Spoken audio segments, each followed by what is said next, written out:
Topic: Government policies and interventions for development in various sectors and issues arising out of their design and implementation.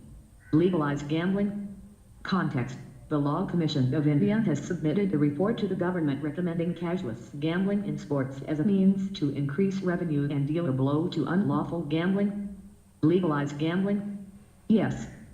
Since it is impossible to stop illegal gambling, the only viable option left is to regulate gambling in sports. It will increase revenue and deal a blow to unlawful gambling. The money generated can be used for public welfare activities. Note: a country as poor as India should not allow legalized gambling.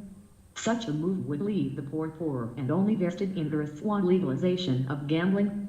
Socio-economic and cultural circumstances of the country are not pragmatic to accept legalized gambling activities as it is still treated as a social stigma.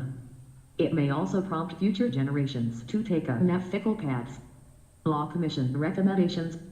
The revenue from gambling should be taxable under laws like Income Tax Act, the Goods and Services Tax Act. Transactions between gamblers and operators should be linked to their Aadhaar and PAN cards so that the government could keep an eye on them.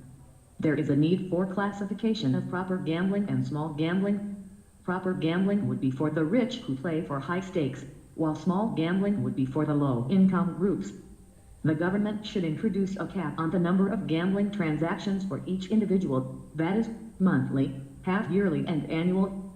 Restrictions on amount should be prescribed while using electronic money facilities like credit cards, debit cards, and net banking. Gambling websites should also not solicit pornography.